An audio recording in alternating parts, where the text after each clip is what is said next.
Pode ir, Fagner?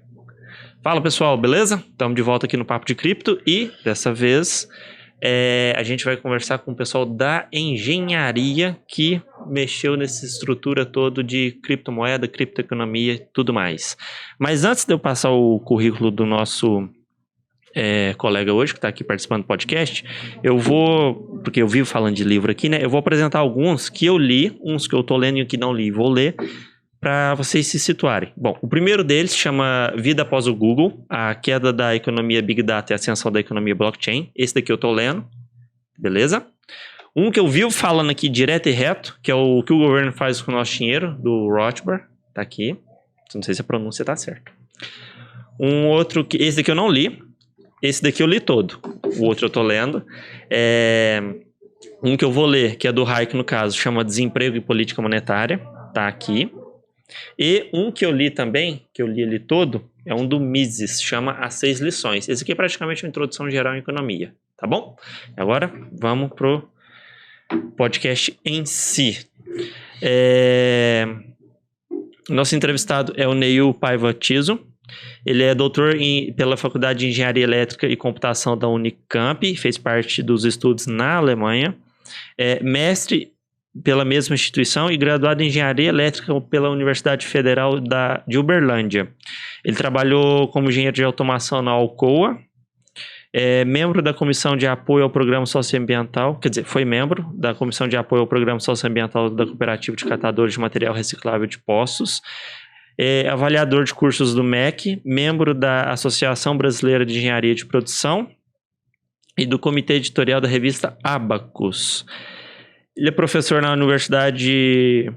na Pontifícia Universidade Católica de Minas Gerais, a PUC Minas desde 98, coordena o curso de Engenharia de Produção desde 2014 e também é coordenador em cursos de pós-graduação. Neil, muito bem-vindo ao Papo de Cripto. Obrigado pelo convite, é um prazer estar aqui com vocês. Imagina, a gente que agradece a presença. E, como o podcast é sobre esse assunto mesmo, eu vou começar, ou se o Marcelo quiser começar, o Marcelo tá aqui sempre comigo, né, gente? Esqueci de falar nele, o Fagner ali, nosso editor, que sem ele esse podcast não seria possível. Tô meio agitado hoje. Tá falando sem parar. Eu já era falante, aí resolvi fazer um podcast, nem se fala então, né? Mas, ô Neil, eu vou começar com a pergunta clássica que eu sempre começo aqui no podcast. Quando foi a primeira vez que você ouviu falar de cripto e qual foi a impressão? Viu aquilo, não deu moral nenhuma? Falou, opa, tem um negócio aqui que é interessante. Olha, a gente vai começar o podcast com uma tristeza, porque eu fico muito triste quando eu falo disso, porque se a época que eu tivesse ouvido falar e tivesse inteirado do assunto, tivesse investido, provavelmente hoje eu estaria rico e milionário, né? A primeira vez que eu ouvi falar foi em 2012, né? Tinha acabado de terminar o meu doutorado, e aí fica aquele tempo ocioso que começa a pesquisar coisas na internet. E eu fiz um curso online, com o pessoal da Stanford, um curso de engenharia e de inovação, e ele citou várias tecnologias que iriam revolucionar o mundo, e uma delas era o Bitcoin. Na época eu li sobre Bitcoin, mas achei assim, gente, esse negócio aqui é muito esquisito, acho que isso não vai. Não vai pra frente. Não vai pra frente, né? Não vai ter adoção, nada. Inclusive eu cheguei, logo depois, eu cheguei a dar uma palestra na PUC sobre essas tecnologias, e citei o Bitcoin na época, né, 2012.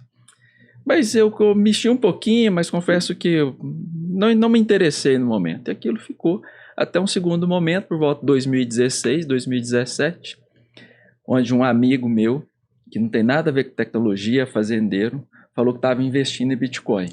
Aí eu falei assim, opa, peraí, tem coisa esquisita aqui, né? Um cara completamente fora da área, investindo em Bitcoin, você acha que a minha avaliação foi equivocada, né? Deixa eu ver isso depois. O negócio continua existindo ainda, desde lá até hoje, está valorizando. Não só existindo, como ele saiu da bolha, né? Sim. Olha, pessoas que não são da área tecnológica, começam a falar de Bitcoin, aí isso me despertou.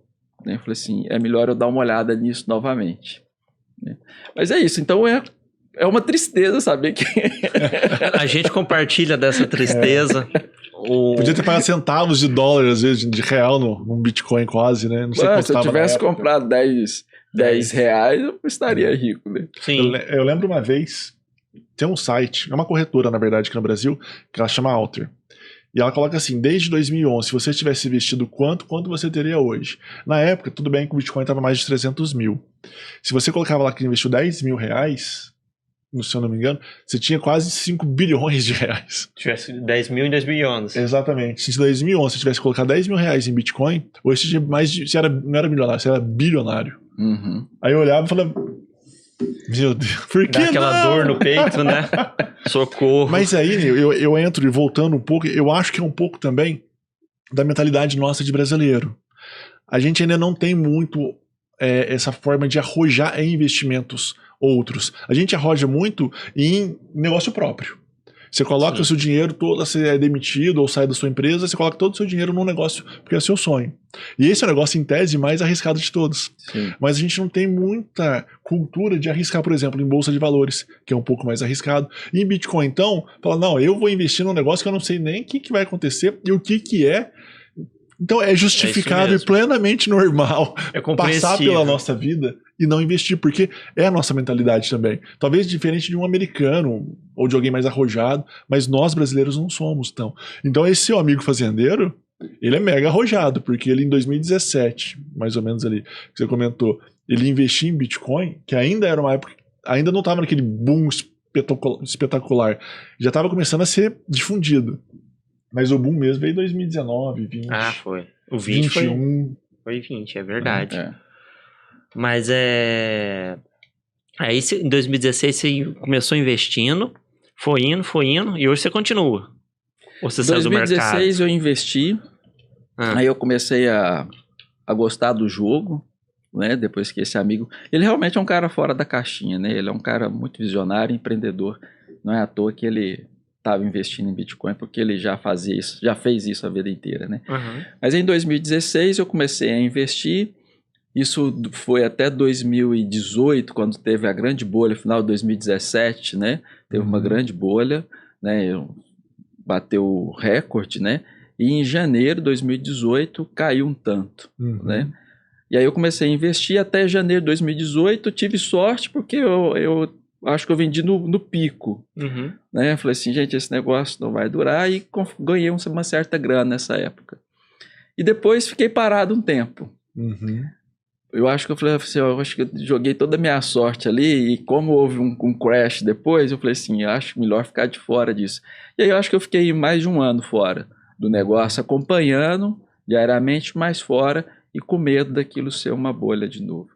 E aí eu acho que no final de 2018, início de 2019, eu voltei a investir até de uma forma mais intensa. Assim, em forma mais intensa, não em volume, mas em quantidade de negociações, né?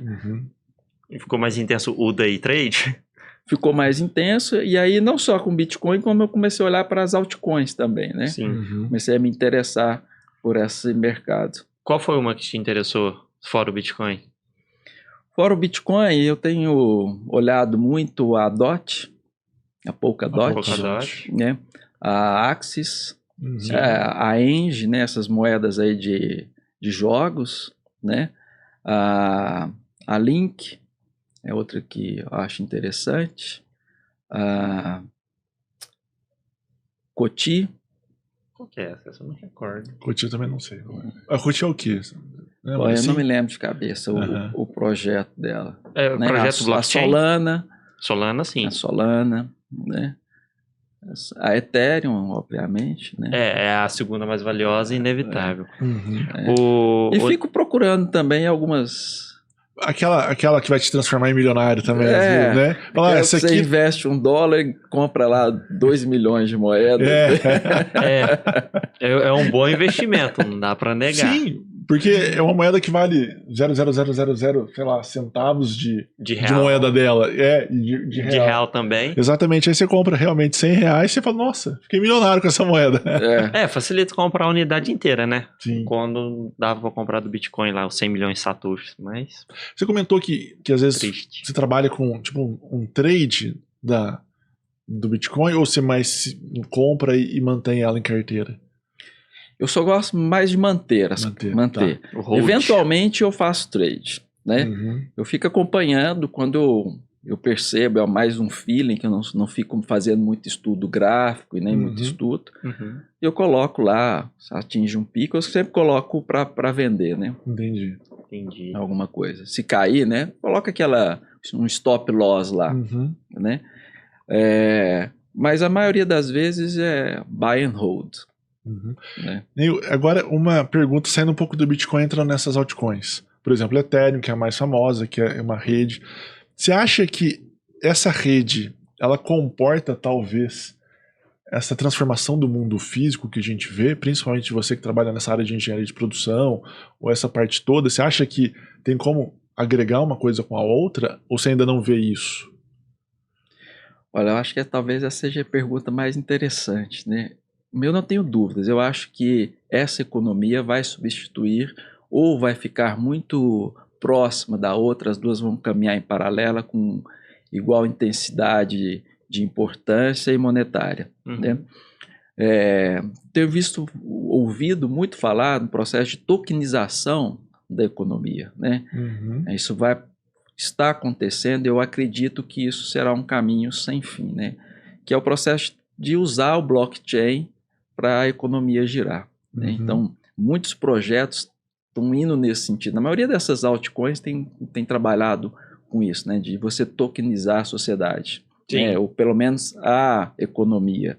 Né? Mas aí, outra agora com os NFTs e os jogos, a gente vê também um processo não só a economia, mas também a nossa vida. Né? O Second Life, né? Essas coisas. Então, a gente vai caminhar para um mundo cada vez mais digital, né? Mais tokenizado no sentido de usar essa blockchain. Né? Eu acho interessante aqui, posso voltar um pouquinho e falar, por exemplo, o que tem muito interessante no blockchain? São dois problemas assim que o Satoshi resolveu. Dois problemas que existiam na computação já desde quando a computação foi criada e as pessoas não conseguiam resolver, e o Satoshi resolveu. O primeiro dele é como você impedir cópia de um arquivo digital para milhares de pessoas. Né? Quando você manda um arquivo, um filme, uma foto, alguma coisa, um e-mail, eu posso pegar aquilo e enviar para N pessoas. Então, se alguém me manda R$1, eu poderia copiar esse R$1 para N pessoas e estaria criando dinheiro do nada. Obviamente, então isso não iria valer. O Satoshi resolveu esse problema. Então, eu não consigo, uma moeda que eu recebo, eu não consigo enviá-la para mais de uma pessoa. Né? Isso fica gravado no blockchain. Então, esse foi um problema que ele resolveu. O segundo é a ausência de um terceiro envolvido. Né? Quando a gente está na internet, a gente precisa usar o cartão de crédito. E o cartão de crédito é uma terceira parte envolvida que dá confiança e credibilidade ao sistema. Ele é que tira, né, a operadora de cartão de crédito retira o dinheiro da minha conta e transfere para a pessoa, né, na qual eu comprei alguma coisa. O Satoshi retira o terceiro, não é mais necessário o terceiro envolvido. Você consegue transferir dinheiro direto de uma pessoa para outra, chamada transação P2P, né, mais direto. Então, isso é gigantesco, porque a moeda que nós temos hoje, ela não se adapta à internet.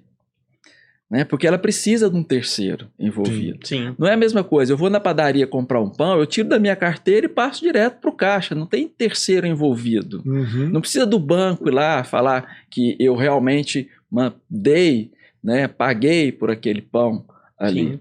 A né? confiança já está entre as pessoas ali diretamente. Né? Você transfere direto o dinheiro físico. E a internet não era assim, eu precisava sempre ter alguém envolvido para falar que aquela transação foi feita, foi validada e ela é confiável.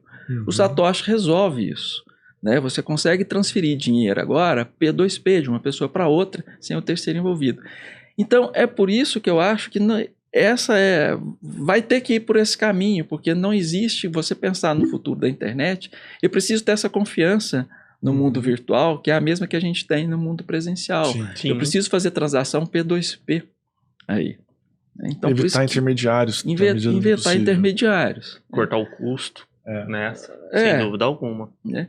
Então, é fantástica a solução dele. E ela é naturalmente uma aderência muito forte à internet. Uhum. né? Muito mais do que a tecnologia anterior. Então, no meu ponto de vista, não tem como voltar isso mais. Né? Na caminho sem verdade, volta, né? ela realmente faz com que a economia, o dinheiro, se adapte à internet. Antes não era. Uhum. Isso é verdade. Nossa, no começo da internet a compra era algo cartão, ou às vezes quando não tinha integração com cartão era boleto, tal e tudo. Ainda é opção, né? Ainda tem a Hoje opção o do Pix boleto, chegou, né? mas Sim, eu não arrisco muito facilitou. no Pix ainda não, prefiro o cartão. O Pix é uma tentativa do Banco Central, né, de ter um certo, não só um certo, eu ia falar controle, mas não é só um certo controle, também de facilitar e agilizar esse processo, Sim. né? Sim. É uma tentativa de nisso aí. Ele une Tem o a útil ao boa intenção. agradável, né? Oi? Tem Ele o une o lado. útil ao agradável. Facilita as informações e tem um conhecimento delas. Ele fica mais adaptável à internet, mas você ainda tem um terceiro na jogada, Sim. né? Que é o Banco Central ali que realiza efetivamente a operação. Isso é verdade. Né? Ô, Neil, você falou, você entrou no assunto do blockchain e eu até queria te perguntar alguma coisa. Considerando a evolução tecnológica tal e tudo, internet das coisas chegando, você acha que o blockchain pode ajudar a operar essa intercambiabilidade de dispositivos de internet das coisas? Sem dúvida, outra aplicação fantástica, né? Porque a internet das coisas é quando você tem tudo conectado à internet, todos os dispositivos estão conectados à internet. E aí, esses dispositivos, se eles tiverem acesso também à possibilidade de realizar operações financeiras, então você tem uma aderência muito grande a isso. Então, a internet das coisas, ela dá um passo com o uso do blockchain. Um passo muito grande, né? Muito grande. E você acha que a internet das coisas... A gente sabe que ela já chegou, mas você acha que já chegou a um auge ou ainda tem muito por vir? Não, tem muito, né? A gente está engateando a internet das coisas ainda. Acho que principalmente adequar as informações de uma forma racional, né? Útil, talvez, porque você consegue armazenar muita coisa, ter muitos dados, muitas informações, mas ainda criar sistemas para trabalhar essa informação adequadamente. Sim. É o gargalo da internet das coisas, né? Eu tenho um amigo que ele trabalha numa operadora logística e ele disse isso, né? E hoje, um caminhão, top de linha, você tem mais de 400 sensores nesse caminhão. E eles estão gerando dados infinitamente. Né? Infinitamente ali, né? Olha, eu consigo saber a hora que o motorista acelerou, o quanto acelerou, o consumo, a hora que ele freou, a hora que ele desligou o caminhão, onde ele desligou o caminhão, quanto tempo ficou desligado, pressão dos pneus. Ele falou assim, olha, tudo. Só que é o seguinte, eu não sei o que eu faço com isso. Ele não sabe fazer o tratamento do dado. Exato. Né? Então, o gargalo tá exatamente você tratar esses dados, que obviamente passa por uma outra tecnologia que é a inteligência artificial, né? Não dá para fazer a internet das coisas sem inteligência artificial também, né? Porque é humanamente impossível você fazer isso com humanos. Né? Entrando nessa questão de inteligência artificial, você acha que ela é mais benéfica ou mais maléfica? Porque eu já percebi isso na área de computação, um divisor. Tem gente que adora, tem gente que tem pavor.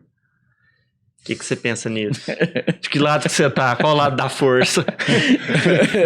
Eu sei que as regras de Asimov têm que estar presentes.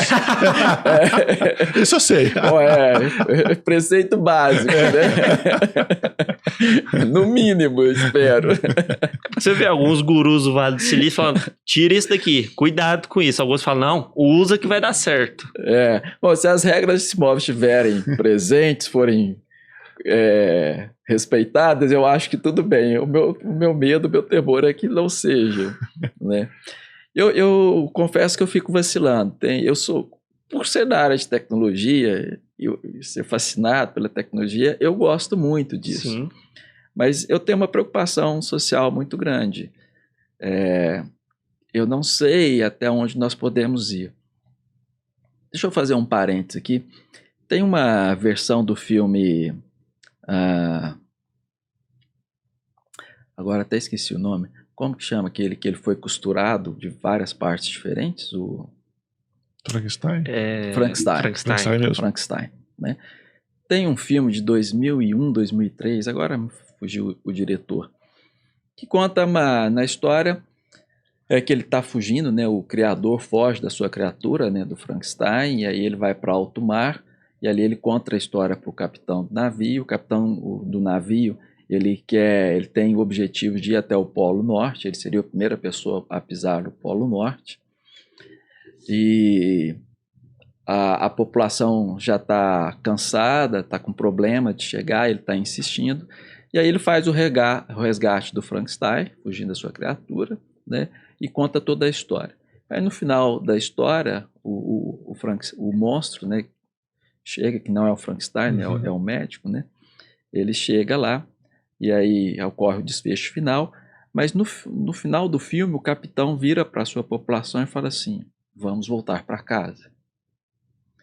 É fantástico isso, porque naquele momento ele percebe o limite. Não posso dar esse passo além. Sim. O Frankenstein deu um passo além e não foi legal. Não deu certo. Você acha que em algum momento a gente vai chegar nesse limiar? Eu acho que a gente vai chegar nesse limiar. A questão é onde está esse passo? Onde é que a gente tem que falar? Onde está o feeling desse passo? Quem vai chegar até nesse momento? E quem vai chegar? A inteligência artificial, ela basicamente hoje, né, ela, dentro do que conseguiu chegar, ela é reativa e programada. Né? Por mais que ela tenha uma autonomia para executar funções, ela depende da programação e ela depende de ser reativo. Se acontecer isso, farei isso. Se acontecer isso, farei isso. Tem a possibilidade, ou já chegou no ponto dela ser autônoma nisso? Ela não depender de programação e não depender de reação? Você fala, tipo, ganhar uma vida própria ali? Porque eu acho que seria a ponta dessa inteligência artificial, ela não depender de programação e não depender de reação. Não, ainda não chegamos, não sei se a gente chegará a essa questão, né? Mas a inteligência artificial, existem várias técnicas diferentes. Inclusive no meu doutorado, eu trabalho com uma das técnicas que é a computação evolutiva. A computação evolutiva, ela é de inspiração em Darwin, né? De que os seres complexos são gerados a partir de seres simples, né? À medida que o tempo vai passando, os descendentes são cada vez mais adaptáveis, mais adaptados do que os seus genitores, né? Então, nesse sentido, a gente cria programas de computador em que você vai misturando códigos e esses códigos, essa mistura gera um filho. Você coloca uma pressão nesse filho, né, para ver se o quão adaptável ele está ao meio ambiente, né? E aí você faz isso milhares de gerações. Só que no computador você faz milhares, milhões de gerações em 1 minuto, né? Para não ficar muito teórico, por exemplo, uma aplicação disso. Eu quero, por exemplo, descobrir um defensivo para matar pragas na lavoura. Que defensivo é esse? Eu não sei. É o que eu quero descobrir. Então eu crio um programa em que eu coloco o que eu gostaria no defensivo. Olha, eu gostaria que matasse tal praga, que tivesse essas qualidades. Então você coloca o programa para gerar isso milhões de vezes. Milhões de vezes. E aí os seus descendentes, você coloca em contato ali com a praga, que também é uma fórmula, né? Uma fórmula, e verifica se ele é eficiente ou não. E aí você espera que depois de milhões de gerações você encontre o melhor defensivo agrícola, que é, na verdade, uma fórmula química. Sim. Né? E aí depois você vai pro teste prático, digamos Aí assim. você vai no teste prático e verifica se aquilo resolve o problema. Né? Pode ir, Fábio. Pode ir. Só completando. Ou seja, ele está, de certa forma, evoluindo com alguma coisa que eu programei para evoluir, mas eu não sei o resultado final. Sim. Porque, assim, eu chegando nessa conversa que eu estava explicando para o meu filho como meio que fazendo uma comparação do computador e do corpo humano. O que é o processador, o que seria a memória RAM no corpo, o que seria o HD. E aí ele explicou, então por que será que um robô vai chegar? Ele me perguntou, será que um robô vai chegar? Aí foi onde eu falei para ele a respeito dessa questão de ser reativo e programado, né, do computador diferente da gente, que a gente tem emoção, a gente tem instinto. E aí eu dei 2 exemplos básicos para ele, do que poderia funcionar, do que não poderia. Por exemplo, um policial, um robô policial, não um robô. Ele é instruído para atirar em quem tiver armado. Vamos supor que a programação dele é essa. Correto. Aí ele vai chegar num caso ali, aí ele tá passando na porta da escola, tem 2 crianças que estão brincando de polícia e ladrão, e uma das crianças está com uma arma na mão. Ele vai entender aquilo como ameaça ou vai ser programado para não, se for criança, o tratamento é diferente. Porém, se tiver um anão armado na altura da criança, ele vai conseguir saber essa diferença? Então, a inteligência artificial dá para evoluir nesse aspecto. Ele vai aprendendo com o uso de caso. Você pode colocar... a inteligência artificial, a gente tem uma parte que é já programada, então você já pode inserir isso no código, você já pode falar o que é o anão, o que é uma criança, né, ali, e ele já, vamos supor que ele já nasce com isso, né, com esse código, e outra parte que ele aprende com o tempo. Ele poderia, vamos supor, né, no pior das hipóteses, não queremos isso, mas ele poderia matar um inocente, e aí depois ele aprender que aquilo foi um erro, e aí daquele momento em diante ele passa a não cometer mais esse crime. Uhum. Então, esses 2 aspectos na inteligência artificial, são 2 partes que a gente tem. É a parte de você gerar esse código, que seria o nativo, e depois a parte de aprendizado dele, que ele vai aprendendo com o tempo. Por isso que a inteligência artificial sempre vai aprendendo com o tempo, né? São igual nós seres humanos, né? Porque eu acho que às vezes, assim, o que a gente pensa é que a inteligência artificial vai conviver harmonicamente e pacificamente com a gente. Mas que a gente às espera, vezes o limiar dela... a gente torce por isso. Mas o limiar dela às vezes não é esse. Dela entender a gente. O limiar dela é entender que ela não pode se programar para destruir a gente. Sim. Talvez. Seria a ela primeira regra ela não de precisa todos. conviver necessariamente com a gente, mas a gente não pode criar algo tão inteligente que seja capaz de matar a gente. Aí só voltando um pouquinho, e aí eu tava buscando aqui, a gente tava falando das regras de Asimov, na verdade é um livro que o escritor Isaac Asimov escreveu em 1950, chamado Eu, Robô. E ele menciona as 3 leis, que são as seguintes, quer ver? A primeira, um robô não pode ferir um humano ou permitir que um humano sofra algum mal. Ou de certa seja, forma, de uma proteção. ele protege o humano de si outro. mesmo e de outrem. O robô deve obedecer às ordens dos humanos, exceto nos casos em que tais ordens entrem em conflito com a primeira lei.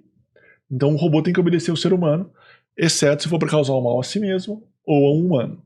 E a terceira, um robô deve proteger sua própria existência desde que não entre em conflito com as leis anteriores. Sim. São as 3 regras de Asimov. A gente comentou anteriormente só para trazer para vocês, porque se realmente a gente caminhar para isso, é bom ela estar implementada no programa, né? É bom. O problema é que nós já temos isso entre os próprios seres humanos, e nem todo mundo obedece. Né? Isso é verdade. Isso é verdade. Mas, ô Neil, a gente entrou no papo de inteligência artificial, dessa questão de programar. Por exemplo, você deu o exemplo do defensivo agrícola, que foi uma boa. Eu vou tentar dar um passo à frente, pelo menos, vamos ver. Tem aquele ambiente de teste, de reprodução de milhares de coisas. Mas você vai vendo, é o resultado, uma tela lá com os resultados que apresenta. E para eu visualizar isso, você acha que, por exemplo, a inteligência artificial consegue simular um resultado, para esse, vamos supor, esse defensivo, uma simulação mais próxima ainda do real, utilizando as técnicas do metaverso? Ou você acha que eles não vão conversar muito entre si? Eu acho que a gente precisa entrar numa questão talvez mais filosófica ainda do que por exemplo, tecnológica. Eu simulo esse defensivo reproduzindo no metaverso, tentando chegar o mais próximo que faria na realidade. O que você acha? Bom, vamos colocar isso em perspectiva. Sim. Primeiro é o seguinte, a inteligência artificial que nós temos hoje, apesar de todos os avanços, ela ainda é algo extremamente rudimentar. Primitiva demais, né? Mas já avançou demais. Hoje a gente consegue dar comandos simples para o celular, né? Sim. Inclusive até acender uma lâmpada, essas coisas, né? Ligar para alguém, consegue entender facilmente. Comandos um pouco mais complexos já ficam difíceis, né? Sim. Tá. Eu acredito que a gente vai evoluir até chegar numa complexidade muito próxima do ser humano. As máquinas capazes realmente de simular o pensamento humano num grau muito próximo, até de você fazer aquele teste, né, de colocar a máquina dentro de uma caixa e você conversar com essa máquina. Se você ao final não for capaz de descobrir se aquilo é uma máquina ou um ser humano, então você tem a inteligência artificial na sua plenitude, Uhum. né? Digamos assim. Sim. Eu acredito que a gente vai chegar, em algumas décadas a gente vai chegar nisso. Agora, qual que seria talvez esse passo além? Eu acho que é uma questão filosófica aqui, Uhum. que eu tenho discutido muito com os meus alunos, inclusive, que é a questão do livre-arbítrio. Quer dizer, no fundo a gente tem que saber, nós seres humanos, nós somos máquinas também ou não? Será que nós temos realmente liberdade de decisão? Será que quando eu vou tomar um sorvete e eu escolho limão, será se eu realmente escolhi naquele momento ou isso já estava programado desde o meu nascimento de que eu iria naquela sorveteria e iria pedir um sorvete e seria de limão? Onde é que está a minha liberdade de ação?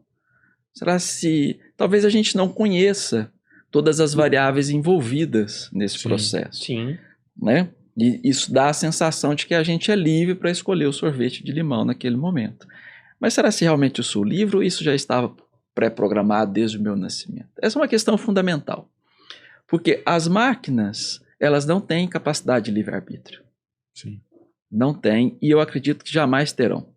Jamais. Jamais terão. Essa é a questão fundamental. Todo computador, a gente diz, né, em termos teóricos, é uma máquina de estado. Ou seja, se eu conheço o estado atual de uma máquina, todas as suas variáveis internas e tudo, quais são os programas que vão rodar, eu consigo determinar daqui a 1 milhão de anos o que esse computador estará fazendo, Sim. sem erro nenhum nisso. Com absoluta certeza. Eu consigo determinar todo o passado e todo o futuro de uma máquina. Por mais complexo que seja, isso é possível de ser feito. Então, toda máquina hoje é uma máquina de estado.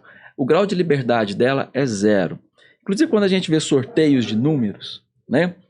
Isso é que a gente chama de fake sorteio. A máquina não é capaz de, aleatoriamente, chutar um número. Se eu falar para você, chuta um número de 0 a 100, de onde veio esse número? A gente não sabe. Por que esse número, né? Por que esse número? Ele veio de... Você não sabe, né? A máquina não é capaz de fazer isso. Eu sei de onde veio esse número. Uhum. Normalmente a gente coloca uma raiz, que é a raiz do tempo, e ele pega o tempo, faz um cálculo matemático e chega naquele número. Então, se eu souber a raiz, eu sei Sim. o número que ele vai dar. Sim. A grande questão é essa. Sabe se as máquinas um dia chegarão a ter o livre-arbítrio? Quer dizer, elas terão poder realmente de decidir? Porque caso contrário, tudo já é pré-programado na máquina. Uhum. É. Tudo foi inserido por seres humanos. Isso é Sim. verdade. Então, se ela vai matar ou não uma criança inocente, né, que está com uma arma, é porque essa programação foi feita por seres humanos. Ela não tem capacidade de decisão ali. A decisão dela foi feita em cima de um programa. Uhum. Né? Então, o caso basta do- corrigir esse programa. O caso do Robocop que o Fagner relatou. Exatamente. Então, basta corrigir o programa do Robocop e estará resolvido de uma vez por toda. O Robocop jamais poderá tomar a decisão de Tirar uma fazer vida. algo, de tirar uma vida que não estivesse no código dele. Sim, com certeza. Perfeito. Então, essa é uma questão para mim que seria a fundamental. Agora, as máquinas não têm isso.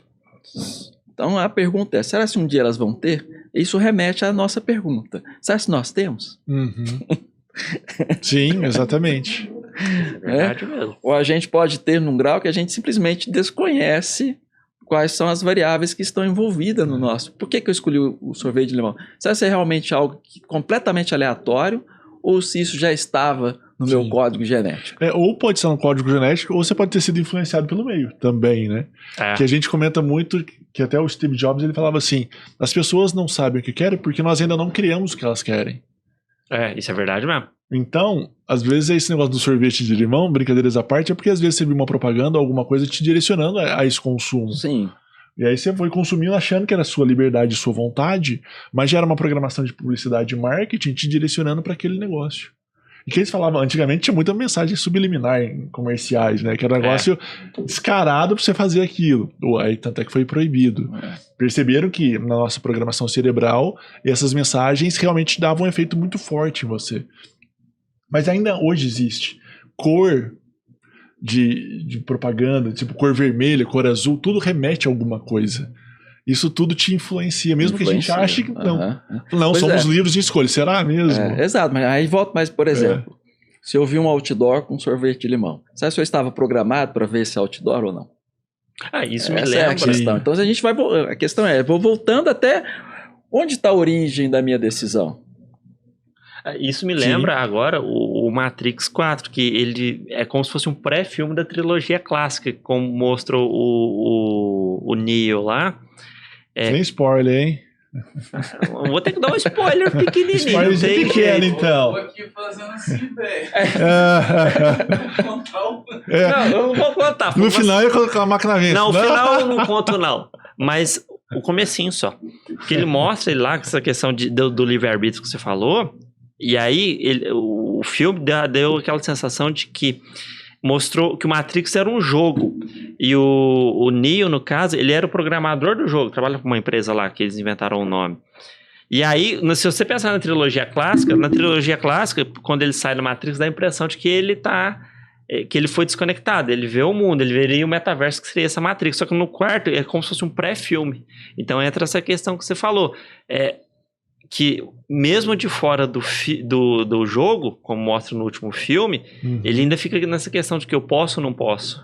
Posso, exatamente. Essa é a questão do livre-arbítrio. Que a gente entra naquela questão, desculpa, é aquela questão também relacionada à religião, de um modo geral. Nós temos o livre-arbítrio e nós temos o destino. O destino não seria uma forma de romper o livre-arbítrio? Exato. Tem pessoas que acreditam no destino. Exato. Né? Se você tem um destino, para essas pessoas não existe o livre-arbítrio. Ou existe um grau de liberdade muito pequeno. Né? Então a minha morte é a hora certa? Se é a hora certa... existe o cadê ditado o livre-arbítrio? popular, né? O chavão, ninguém morre antes da hora. Exatamente. É verdade. E que tudo leva a realmente essas discussões de livre-arbítrio. E agora entrando em livre-arbítrio, imaginando uma evolução de um metaverso. Imagina um mundo virtual, real. Um metaverso que deu certo. Você acredita, Neo, que a gente vai conseguir se transportar para ele? E não eu falo apenas colocando um óculos, uma realidade virtual, alguma coisa do gênero, mas levar todo o meu cérebro, o pensamento interno, para esse bonequinho, esse avatar meu lá dentro, depositar lá, e eu, fisicamente aqui, eu morro, mas eu continuo vivendo no metaverso com todas as minhas características cerebrais, digamos assim. Você acha isso meio complexo ainda, meio viagem? Eu vou aprofundar. E esse transporte da sua consciência para o metaverso, eu usaria minha inteligência natural conseguido reproduzir, ou esse aí é uma artificial? A gente está colocando a corda no pescoço hoje. Bom, vamos pós-morte, se você diz. Ou eu vou morrer, ou eu só migro mesmo, ou através de uma inteligência artificial reproduzida, ou através da minha inteligência mesmo teletransportada pro avatar. É difícil imaginar, não sei, porque isso estaria muito distante. E em vida, talvez nós estaríamos mais próximos disso, né? Bem próximos disso, algumas décadas de distância. Agora, em morte, eu não sei. Você acha que é possível, então, a gente viver no metaverso daqui a pouco? É possível. Como se fosse aqui. É possível. Isso foi por volta de 2014. 2014 eu estava num congresso no Alasca, congresso de robótica e afins, e eu conheci um pesquisador espanhol. Ele trabalhava com sensores para captar atividades cerebrais e transformar isso em ações, né? Então eu estava fazendo teste, por exemplo, com pessoas paraplégicas, né, que não ficavam só em cadeiras de rodas. Então, a partir desses sensores, ele mapeava as atividades cerebrais, conseguia padronizá-las, reconhecer padrões. Então, a pessoa só com o pensamento conseguia mover uma cadeira de rodas, né, para frente, para trás e para o lado, né. Ele vestia uma touca, parecendo aquelas que pilotos usam, né, uma clave assim, né, cheia de sensores. Sim. Né? Então, isso tem 10 anos, né? Eu imagino que... Já deve ter avançado um pouquinho, já né? avançou muito. Já diminuiu a quantidade de sensores aqui, né? às vezes. Então, a gente pode imaginar que uma tecnologia como essa, você é capaz de viver no metaverso simplesmente pensando, né? Você é capaz de se transportar para o metaverso, né? Definitivamente, você acredita? Definitivamente, eu não sei. Mas igual a gente hoje entra, por exemplo, numa rede social, eu acredito que nós estaremos algumas décadas de distância aí para entrar no metaverso. E aí é possível que em algum momento essa chave mude, né? você simplesmente decide viver no metaverso. Aí lembra de outro filme, né? O Céu de Baunilha, Vanilla Sky. Esse eu não conheço. Vou até Do assistir. Tom Cruise, né? Tom Cruise, né? Que acontece um acidente, ele decide viver no metaverso dele, né? Uhum. Não existe a palavra metaverso, eu acho, quando o filme foi criado, mas é bem isso, né? Sim. Bem próximo. Bem Bem próximo disso. Sim. Que eles tratam muito disso, e aí entrando um pouco nesse ponto, em Black Mirror. Eu acho legal porque é uma série meio futurística. Tem um episódio Olha o spoiler. que eles... De eles novo. retiram. Mas esse. Não é Matrix, é um negócio que tá no cinema. Eles retiram um fragmento da memória da pessoa, e esse fragmento da memória, esse pensamento, ele não sabe que ele é um pensamento de uma pessoa, ele acha que ele é a própria pessoa. E ela cometeu um crime, e esse pensamento, ele é vendido como um souvenir da pessoa sendo eletrocutada. Nossa. Então, no momento que a pessoa é eletrocutada, eles gravam esse sentimento da pessoa, transportam para um souvenir e vendem como um souvenir. Só que este souvenir, lá dentro, ele não sabe que ele é um pensamento, ele acha que ele é a pessoa. Então, entra num dilema ético de você está condenando uma pessoa, através do seu pensamento, a uma morte eterna, a todo momento morrer.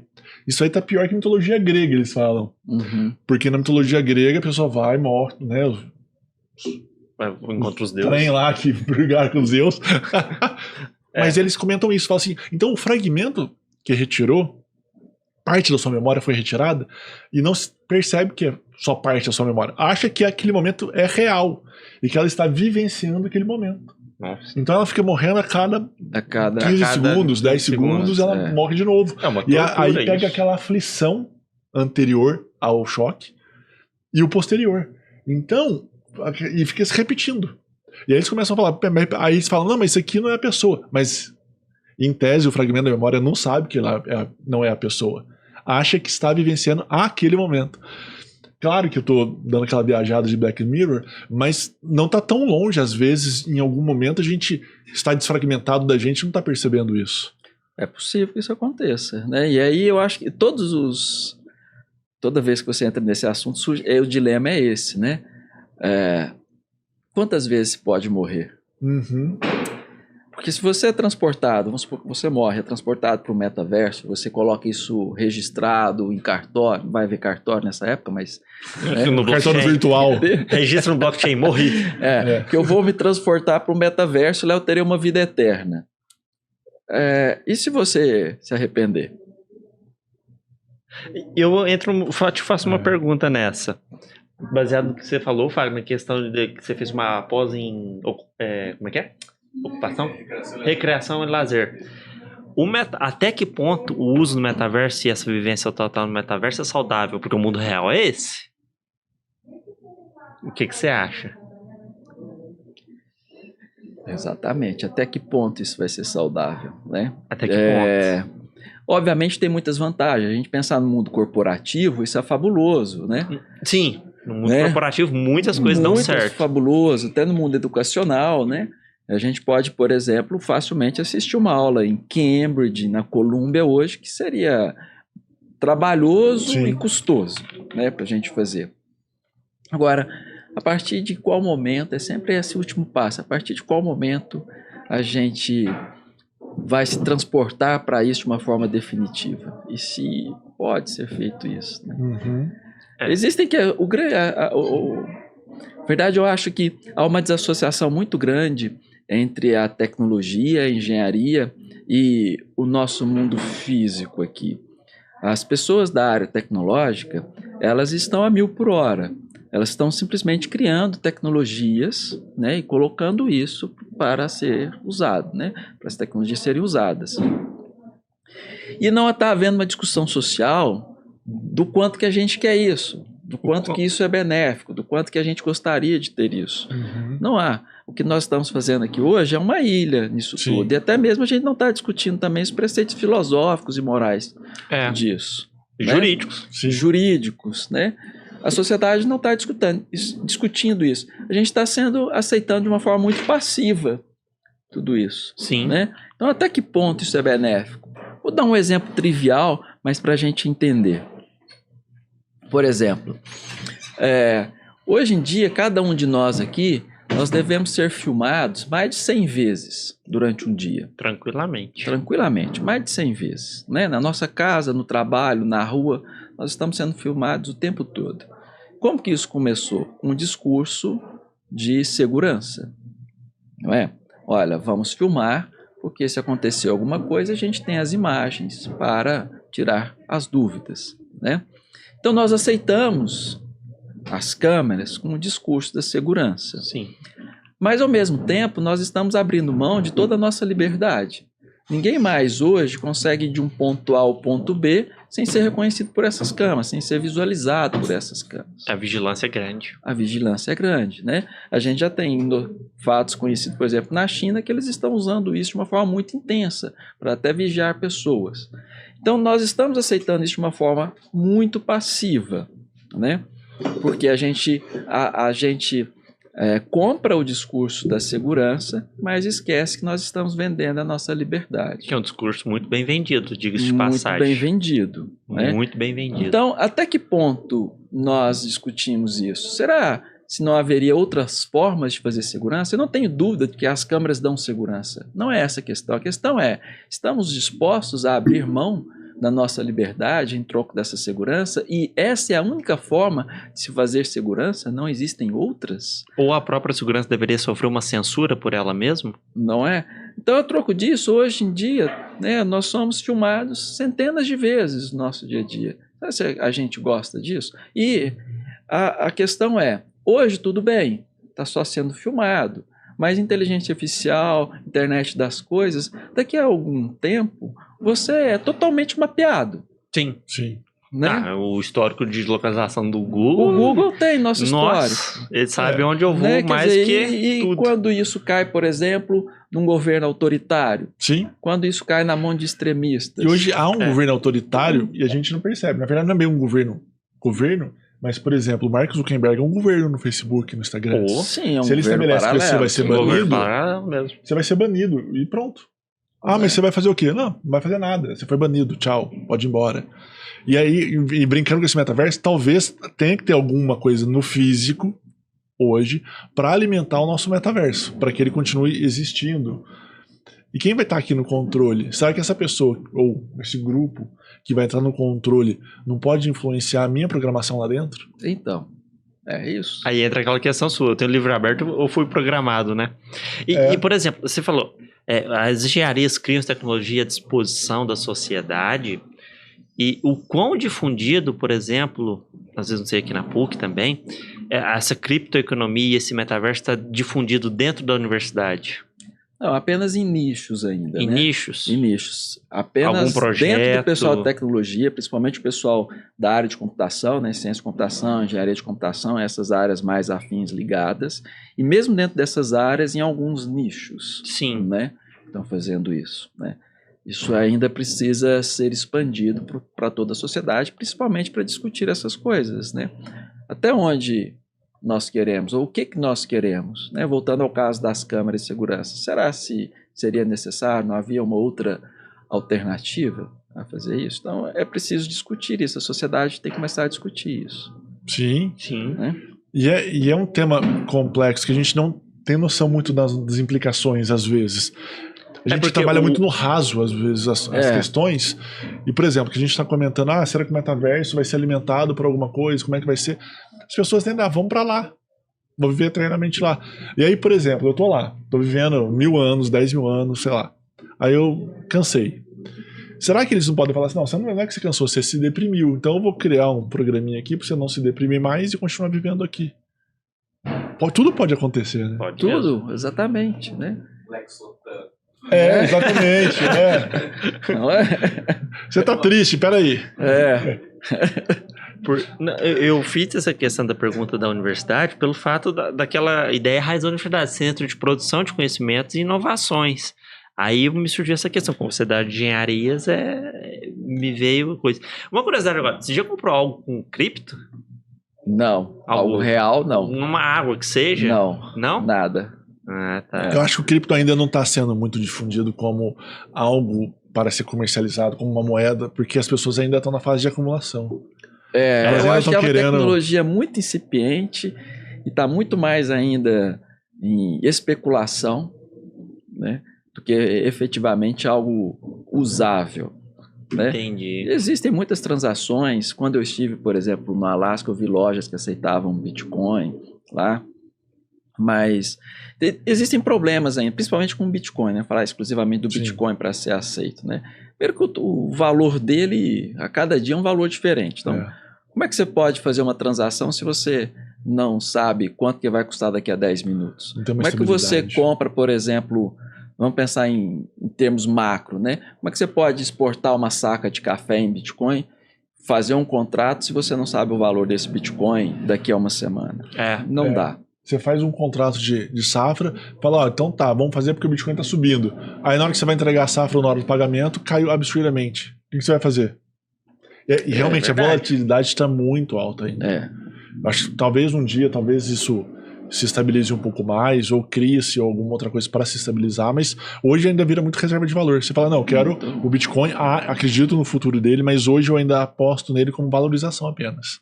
Tem que esperar um pouco mais. E a volatilidade já foi até pior. Hoje, assim, é grande, mas nada há alguns anos atrás. Já vai melhorar. À medida que o tempo vai passando, eu acho que ele tende a dar uma estabilizada e virar tipo ouro, né? É uma volatilidade muito pequena. Sim, né? Mas sem dúvida. É preciso esperar estabilizar. E o outro problema, especialmente do Bitcoin, é que as transações podem demorar até 10 minutos. Né? Então, para corporações, isso não é problema. Sim. Mas para você comprar uma água, um cafezinho, é inviável e o custo da transação é muito caro hoje. Né? Existem outras tecnologias que resolvem isso. Né? A gente falou aqui da Sol, da DOT. Né? Que eu acho que a tendência é essa. Caminhar um pouco, acho que o Bitcoin talvez seja aquela moeda norte, né? Como a gente vai ser o ouro, mas digamos é o norte assim. mesmo, a primeira. E você caminha em outras moedas para tentar resolver essa equação. A gente estava vivendo aquele momento, o boom tecnológico. Existem milhares de moedas, muita especulação. É um mercado muito...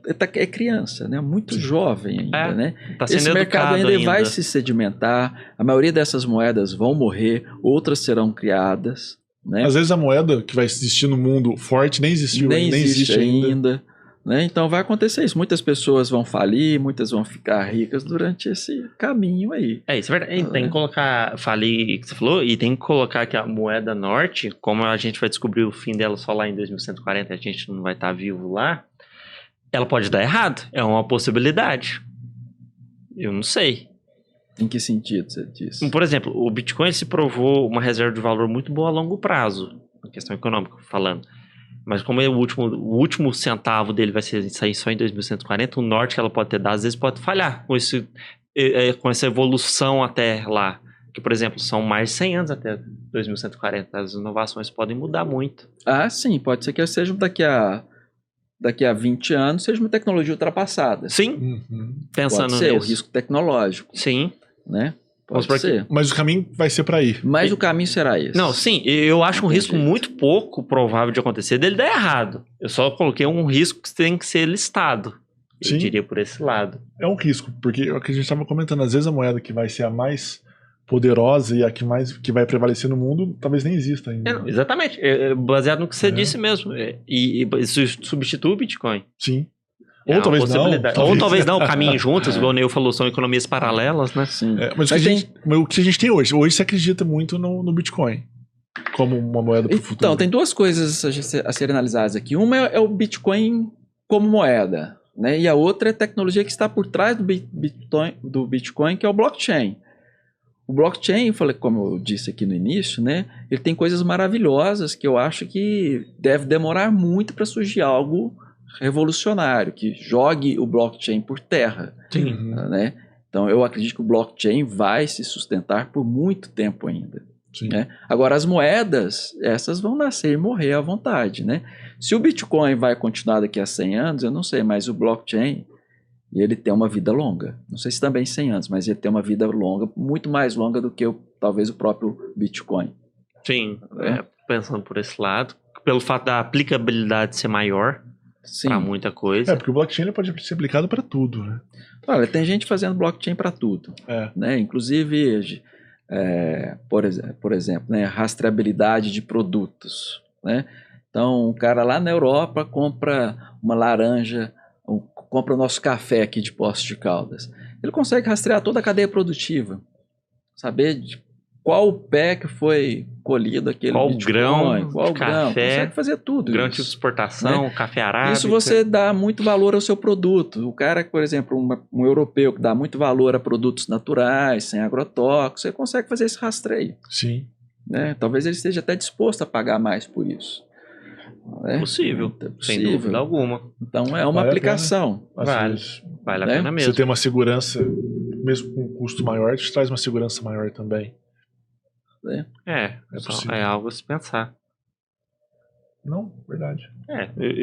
Como é que fala? Dessa questão da rastreabilidade como um todo, do pé de café até lá, você tem uma cadeia produtiva grande, até que se difunde isso tudo. É uma questão de anos, é uma questão de educar quem vai trabalhar com isso. Eu não sei se no dia a dia você trabalha com blockchain fora de criptomoeda. Você trabalha ou não? Ainda não. Ainda não? Pretende? Ainda não. Pretendo. Mas você está vendo que já está começando a difundir esse pensamento. Sim, essa né? questão da rastreabilidade é algo que tem me chamado muita atenção, porque vamos pensar não só a rastreabilidade, mas aí a gente entra um pouquinho no Ethereum, né? Sim. Porque o Ethereum, ele tem a noção de... O Bitcoin, o que você transaciona é um arquivo, e esse arquivo, ele tem uma quantidade de moedas ali, Uhum. né? É um arquivo de computador que, no fundo, ele diz quantas moedas você tem. Uhum. Mas é um arquivo. O Ethereum pega esse arquivo e, em vez de ser só dados que você transporta, quantidade de moeda, ele transporta um programa lá dentro. Uhum. E esse programa ele é altamente executado quando um evento ocorre. Uhum. Então vamos supor aqui, eu e você fazemos uma aposta. Quem vai ser o novo presidente do Brasil nas próximas eleições? Eu falo que vai ser A, você fala que vai ser B. Assim, tudo bem, vamos colocar isso. Posso falar C, não? Boa, gostei. Vamos mudar.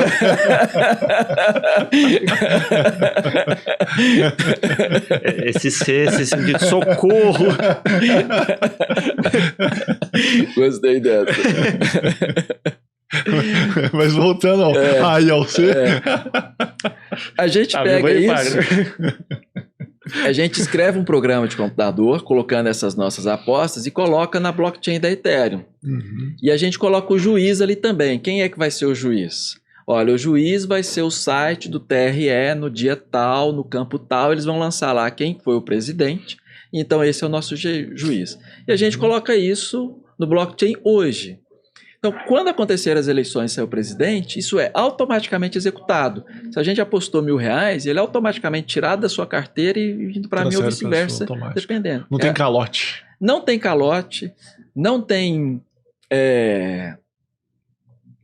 questões judiciais envolvidas, você elimina um monte de coisa, porque é automaticamente executado. Né? E, imaginando, desculpa, só interrompendo, só para pegar o gancho disso, que você estava comentando da própria Ethereum, de tudo modo geral. Por exemplo, se eu sou um empreendedor e eu quero criar alguma coisa com blockchain, você acha que isso é fácil e viável ou ainda está um assunto muito longe?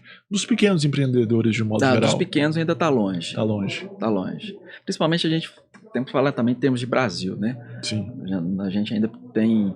A gente está na periferia tecnológica, né? Provavelmente se a gente estivesse ali no Vale do Silício, a minha resposta seria outra.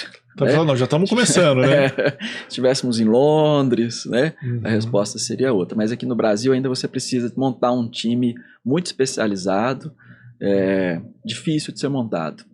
Né? Então, mas aí voltando no nosso contrato. Eu posso fazer isso na cadeia produtiva. Quando o meu café for colocado no porto, eu recebo o pagamento para ele. Quando ele estiver no navio... Então, todos esse processo, desde o momento que ele sai da fazenda aqui em Poços de Caldas até o momento que ele chega em Londres, tudo isso automatizado, sem mais intervenção humana. Mas, por exemplo, se tivesse um probleminha, eu entendo que o café que você colocou para enviar para mim não chegou na qualidade adequada.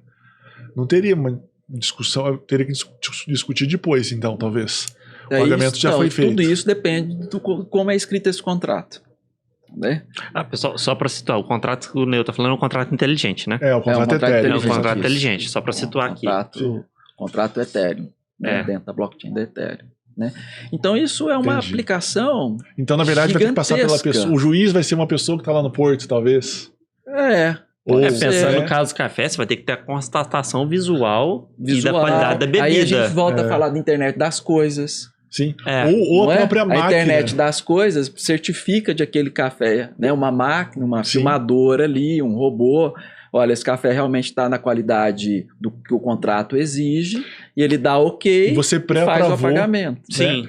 Eu que sou o comprador do café, eu pré-aprovo em tese a máquina e o programa que vai fazer essa análise do café. Exatamente. Então, eu Em só como um aproveito- acordo, o que a gente vai escolher como juiz?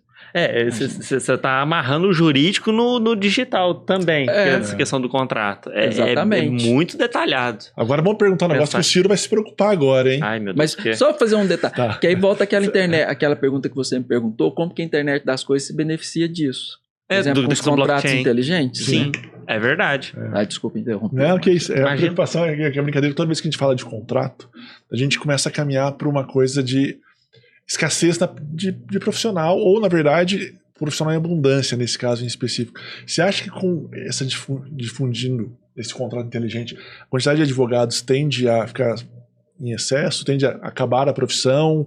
Diminuir a quantidade. Ou diminuir. Reflexo jurídico, pensando agora. Pensando, tipo, porque, por exemplo, a gente imagina, você vai colocar uma colheitadeira na agricultura, vai diminuir a quantidade de labrador. É igual em Interestelar, Colocar um lá o contrato. filme, tem as colheitadeiras autônomas.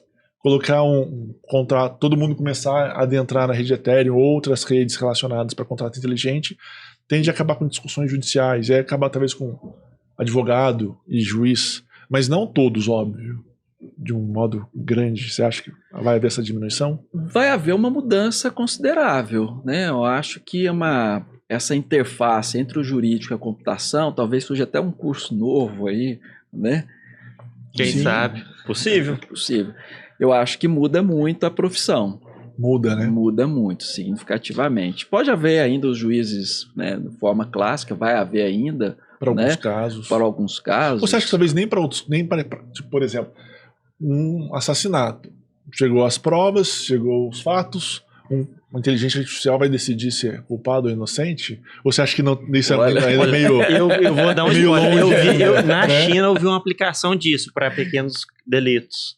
Só que uma coisa que eu acho que máquina não vai vingar em É relação um feeling. é o feeling. E a questão é a seguinte, eu não sei, aí talvez você saberia até me responder melhor, Neil. A dificuldade que máquina tem de interpretar contexto. E eu acho que isso é uma habilidade só do ser humano, de interpretação e interpretação de contexto. A mesma frase em tal contexto, aqui e aqui. Eu não sei se a algum ponto estão evoluindo para ela conseguir fazer essa adequação.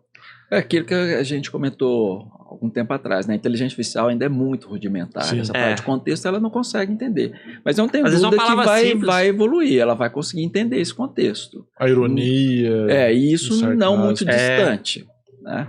Isso coisa de 10, 15 anos, isso vai melhorar sensivelmente. E foi o que você comentou, por exemplo, do caminhão. Tem 400 sensores, isso é uma infinidade de informação. Oxi! É só pegar uma quantidade grande de pessoas e começar a fazer essas filtragens, né? E ela vai entendendo, essa fala foi Irônica, sarcástica, essa foi irônica, essa sarcástica. foi real, essa foi nervosa. Ela vai pegando contextos. né? Vai se adaptando. E isso não é difícil de ser feito. Isso é relativamente fácil. Né? Diante de tudo que a gente falou aqui, por exemplo, né, NFT pós-morte, Uhum. isso está muito distante, mas o contexto em inteligência artificial, a gente tem caminhado nesse sentido. Né? Então, eu acredito que na próxima década a gente vai estar num mundo muito diferente. Cara. E o Brasil? Desculpa te interromper. Eu só ia perguntar do Brasil. O que ele acha que o Brasil tá... Você vê algum polo de excelência no Brasil, de inteligência para isso? Eu acredito que o Brasil vai só ficar na periferia mesmo Vai só e vai receber pegar dos outros. tecnologia, não vai criar. Você Aqui vê e fala na assim, eu tô cidade, vendo você uma vê algum luzinha polo, ali, por exemplo, ó. blockchain. Olha, eu sou um pouco pessimista com relação a isso, porque quando eu olho para o passado, o Brasil abriu mão de muitas coisas que ele poderia estar na liderança, né? Hoje eu acho que, pelo menos do meu ponto de vista, a gente pode falar que o Brasil domina uma única tecnologia no mundo, em que ele pode falar que realmente é líder e destaque, que é na agricultura. Eu imaginei isso. É a única que ele pode ditar o que acontece no mundo. Todas as outras, a gente, de uma forma ou de outra a gente acaba seguindo, né? Uhum. Talvez a gente pode colocar aí no segundo escalão tecnologia da Embraer, da Petrobras. A Petrobras acha né? exploração em água profunda, ela é líder Profundas, mundial. essas coisas. Mas todo o resto a gente compra. Aí a gente volta na educação, né?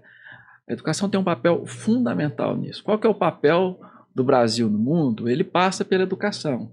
Se nós queremos ser líderes tecnológicos, a gente precisa mudar a nossa educação imediatamente, Uhum. né? Nós não temos hoje pessoas para fazer isso no Brasil. E as poucas que conseguem chegar no nível mundial, elas vão para fora, porque não tem como trabalhar aqui. Uhum. Nós não tem como trabalhar, a gente pode pensar de tudo, mas uma coisa, a gente não tem pessoas para conversar no bar aqui sobre isso. Quando você atinge um nível muito alto, desaparece, você fica isolado. Sim. Você precisa ter essa troca de informação. Eu tava vendo, desculpa, ele chama Walter Longo. Não sei se vocês conhecem, ele é bem famoso. E ele tava falando que Não reparto. o grande momento de criatividade de alguém é no bar, é no café. É naquele momento em que ela, em tese, se desliga do trabalho e ela começa a bater um papo, às vezes com alguém com pensamento profundo, e ali Tem um surge um start. insight.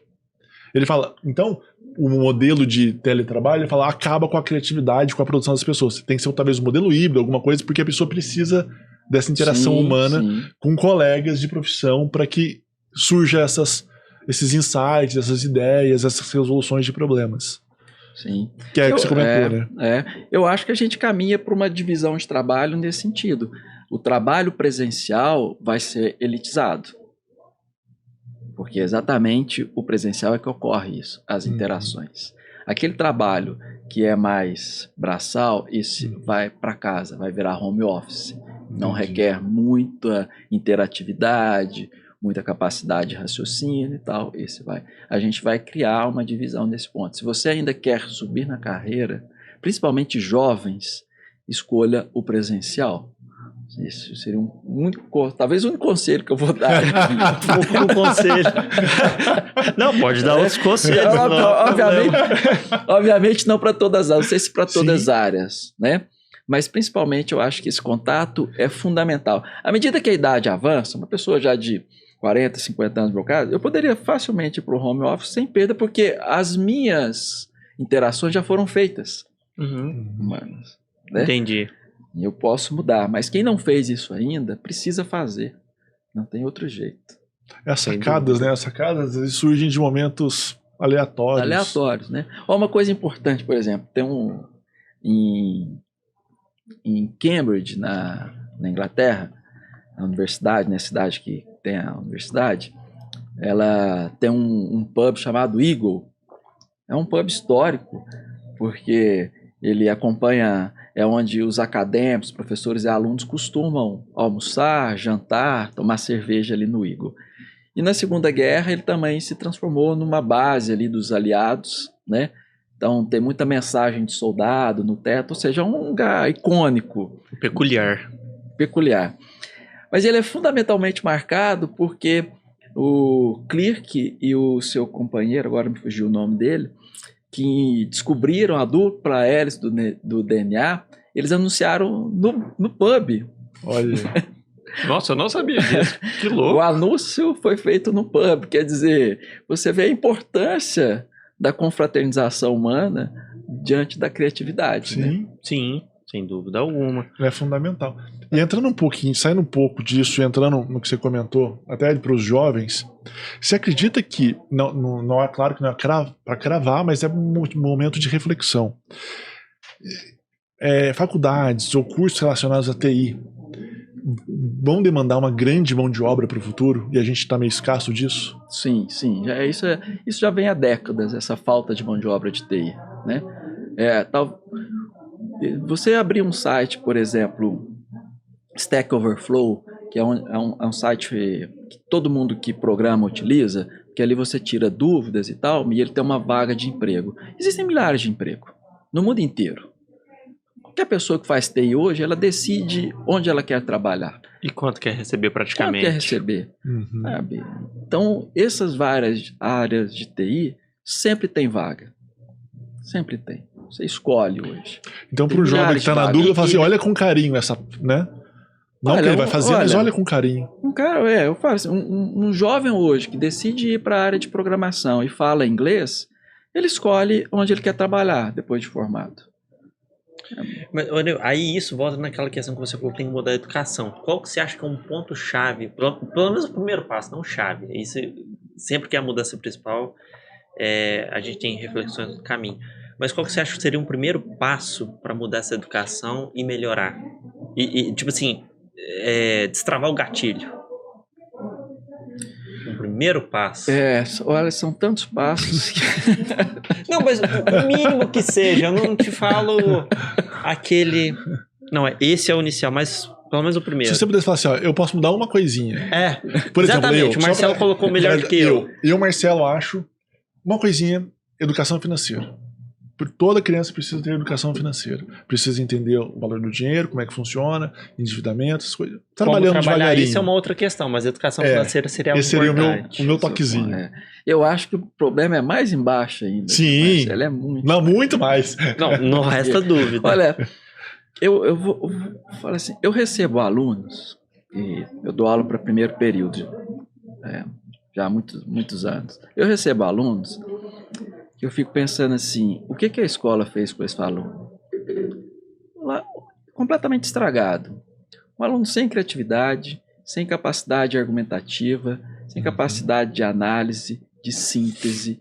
Eu falo assim, o que a escola fez com esse aluno nos últimos 15 anos? Eu tenho a impressão de que se ele não tivesse ido, teria sido melhor. Não de todas, né? Sim. Assim, eventualmente, e principalmente das escolas públicas, são péssimas. Péssimas. Elas, no meu ponto de vista, muitas estão estragando os nossos alunos. E quando vem um aluno de uma escola particular, ele vem um nível muito acima, obviamente, mas também é um aluno que foi preparado para passar em vestibular. É um aluno que não tem capacidade crítica, de argumentativa, né?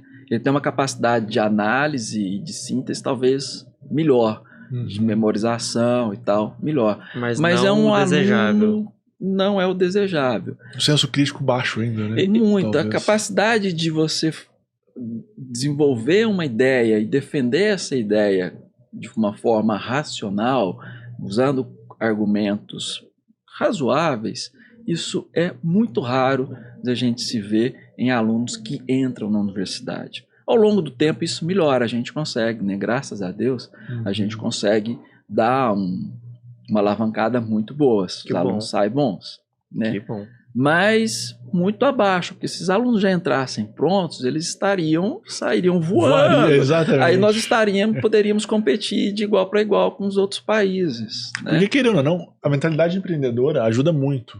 Então, talvez um aluno muito bom saindo com mentalidade empreendedora, ele consegue mudar um pouco o universozinho que ele vive, que ele habita. Com vários saindo assim, facilita muito mais. É um salto. A gente precisa dar uma... A gente precisa... Você me perguntou qual seria o primeiro passo. Passa fundamentalmente pela valorização da educação. A educação no Brasil não tem valor nenhum. Se algum filho hoje chegar para o pai e para a mãe e falar assim, pai, eu quero ser professor. Que pai é o que mais se sentiria orgulhoso desse filho? Ninguém. Tá errado. Não. Né? Errado. Quer dizer, um professor hoje de ensino universitário ainda está numa bolha elitizada, né? E tal. Mas vamos falar lá do básico, né? Fundamental, ensino médio, fundamental. Se a minha filha falasse isso, eu ia falar assim, filha, foca. Não vai ser servidora pública municipal, não, pelo amor de Deus. Vai ser professora de outras coisas. Não é? Né? Vai ser ou professora de internet, aqueles negócios. Alguma outra coisa. Porque realmente, e infelizmente é isso mesmo. Então, há uma desvalorização. Enquanto um professor não ganhar bem, enquanto um professor não tiver... Muitos hoje vão para a educação, não vou falar todo, nem vou falar que é a maioria, mas tem muitos que não têm dom, simplesmente é porque é o que tinha, porque não tem valor nenhum, é aquela às coisa, vezes um concurso não com muitas nada. Vagas, você passa, entra... Uma forma de entrar na universidade. Não falo nem universidade, universidade é concorrido, né? Sim. Eu falo, né, escola primária e secundária, municipal, estadual, abre concurso para 500, 1000 vagas, você fala, tô aqui meio desempregado, meio à toa, vamos lá.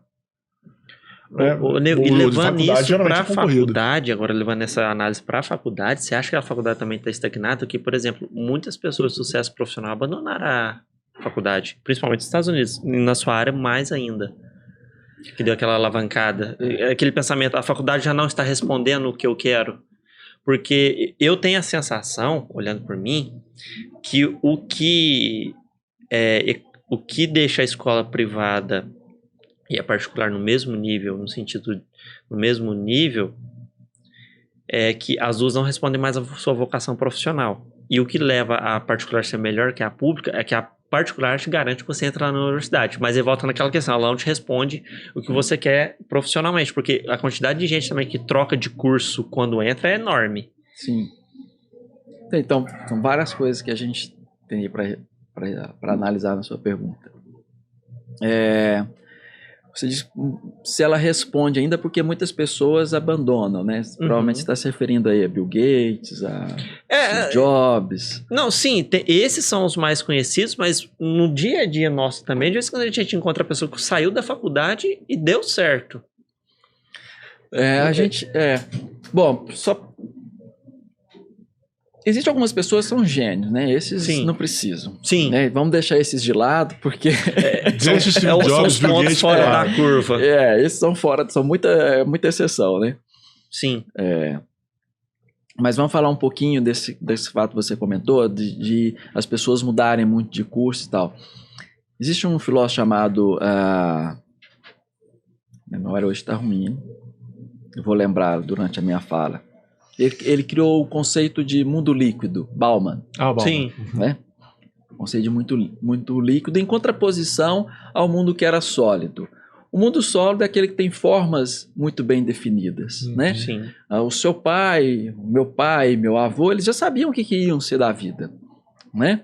Já estava pré-determinado isso. O mundo as formas eram específicas.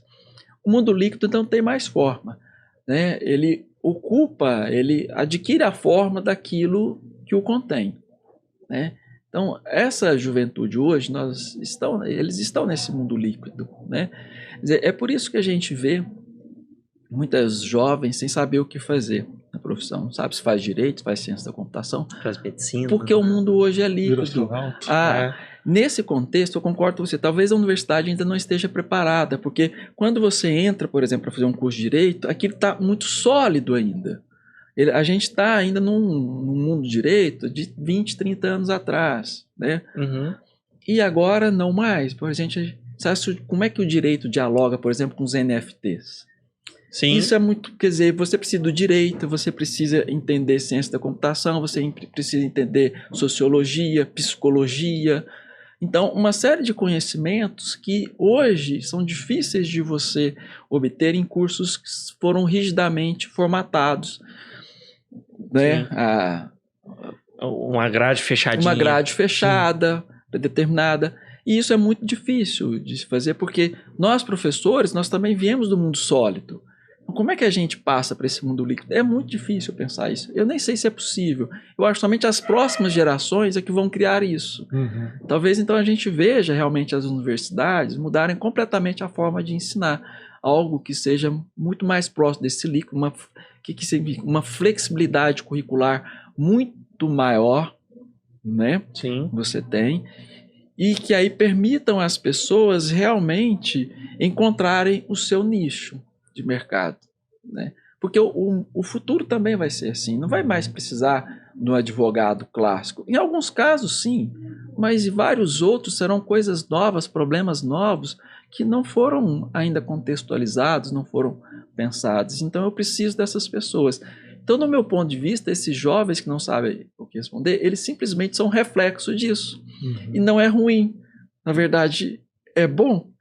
Eu tenho, por exemplo, um amigo do meu filho, tem um filho de 20 anos, um amigo dele abandonou o 3º ano de ciência da computação, vai para arquitetura. Pô, que pena, o cara falta um ano para formar em ciência da computação, não é? E um curso que ele pode escolher onde trabalhar, quanto quer ganhar, nunca vai ficar desempregado na vida, sempre vai ter bom salário, largou para ser arquiteto. A maioria das pessoas pode achar isso muito ruim e falar assim, eu olhei para esse cara e falei, né? Assim, esse cara está indo no caminho certo. Se ele for um arquiteto de NFT, por exemplo. Sim. Sim. Que é isso que você estava Exatamente, um comentando artista isso. digital, como a arquitetura tem a questão da arte muito ligada, ele pode desenvolver ali que tava perfeitamente comentando e isso, usar os conhecimentos de ciência da computação. Eu pensei até em intercambiabilidade dos cursos. Vai ter que começar a existir talvez uma intercambiabilidade entre os cursos. O direito não vai ser só direito, talvez tenha algumas grades de ciência da computação, administração, né? Talvez haja, vai ter que, não sei, posso ser que... Pegando Eu aqui, vejo hoje, eu tenho lutado muito, é uma ideia que eu defendo há muito tempo, dos currículos ser cada vez, o currículo obrigatório ser cada vez mais enxuto. Você realmente dá para o aluno ali o que a gente chama de núcleo duro, né? Por exemplo, quando eu a falo... introdução do assunto. Quando eu falo, né, por exemplo, no meu caso de engenharia de produção, qual que é o núcleo duro da engenharia de produção? Quais são as disciplinas que realmente definem o engenheiro de produção? Então, essa é obrigatória. O resto, você transforma tudo em optativa, que o aluno pode escolher à vontade dele. Né? Você pode até, olha, você é obrigado a fazer essas aqui, que é o núcleo duro da produção, que define o engenheiro de produção, para que você possa sair com um diploma de engenharia. Mas você tem que fazer, por exemplo, 4 disciplinas no direito, você tem que fazer 4 na arquitetura, e o restante você escolhe. Eu acho que a gente caminha... No exterior, a gente já vê bastante isso. Sim. A Unicamp é uma que tem ido muito nessa área, que eles têm um currículo lá bem moderno. E as outras a gente está caminhando, né? Aqui na PUC também a gente está começando a fazer isso. Implementando isso. Então, realmente é uma os coisa que currículos demora. vão se tornar, eu acho que os currículos vão se tornar cada vez mais flexíveis e personalizados. Então, no futuro, eu acho que dificilmente terão 2 alunos formados com a mesma grade. E aí sim ele tem um currículo, ele forma já com um currículo, uma personalidade.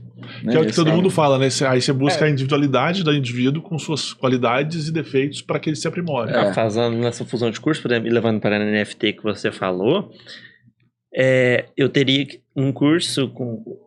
E até nessa a questão de estudar o direito autoral para me proteger aquele NFT, mas ao mesmo tempo eu tenho que entender o que é um blockchain para eu saber como traduzir aquilo numa linguagem jurídica, num contrato, por exemplo. Essa intercambiabilidade realmente eu concordo que ela tem que acontecer o quanto antes. E falando em NFT, Nil, você é do pessoal que... Você acha que os NFTs, alguns são vendidos, realmente tem o valor que tem, ou você acha que é um pouco um hype? Todos são especulação. Você acha que todos são especulação? Não resta dúvida? Não resta dúvida, não resta. Mesmo de um artista famoso? Todos são, eu acho.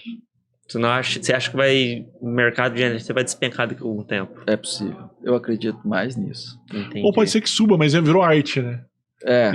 Talvez alguns apostem que eu comprei um tênis do LeBron James, vai ter só 10 mil, uns vão se perder e eu vou ficar com um que vai ser super valorizado. Pode ser que não seja parada.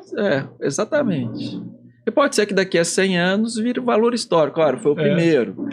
E tem um valor. Mas eu acho que ainda é um mercado só de especulativo. Ainda não tem um... O pessoal está mais empolgado do que criterioso ali. Exatamente. Que é diferente de um Picasso, que já tem uma longa trajetória de vida, aí você já tem as noções, parâmetros, ali tá tudo meio que tateando agora. É a mesma coisa de você comprar uma obra de arte de um artista desconhecido. Acho que vai valorizar no futuro. Aquele corta-orelha. Aquele corta-orelha. É verdade. Fazer NFT da orelha cortada. Exatamente. É verdade. É isso? Nil, cortando um pouco e agradecendo imensamente a sua participação. Exatamente. Te agradeço muito. Deixa eu só comentar um detalhezinho. Manda ver. Peço desculpas qualquer barulho que tenha acontecido, é porque a gente grava num estúdio e tem inquilinos do lado e estão mudando. E eu fui até comentar com eles a possibilidade de eles interromperem um pouquinho. E eles falaram não. O livre-arbítrio deles é um não. Não. Sonoro não. Eu até comentei e falei, rapidinho, não é muito, mas...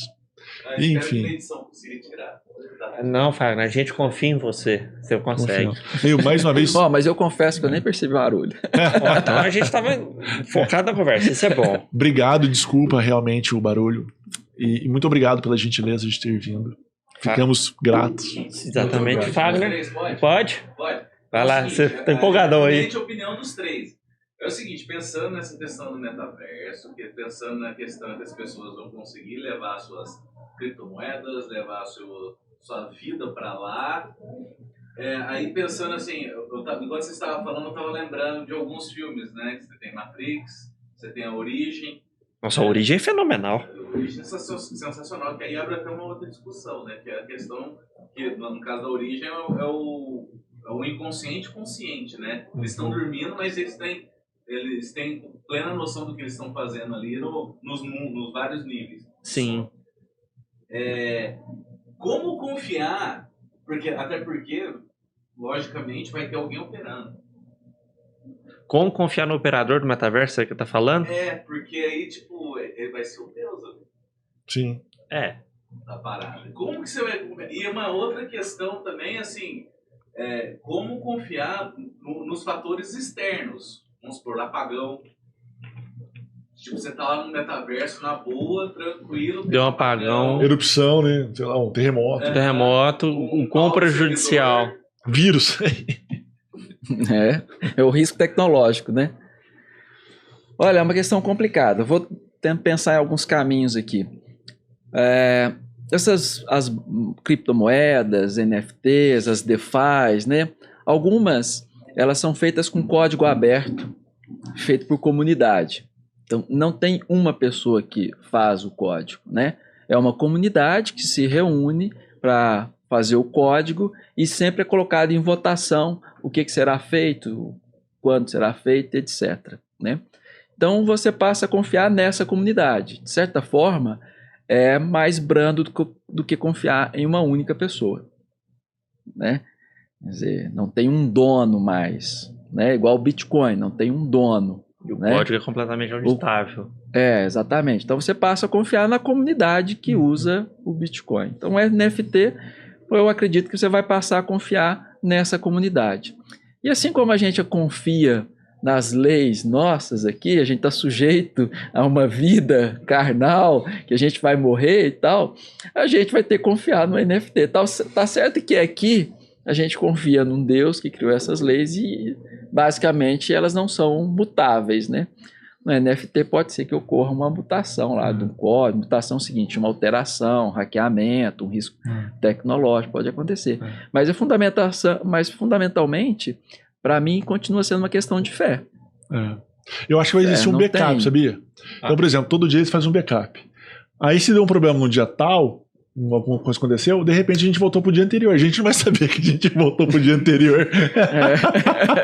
Restaura o backup, né? Restaura o backup, vai ser, tudo bem, vamos vivendo. Mal sabe você.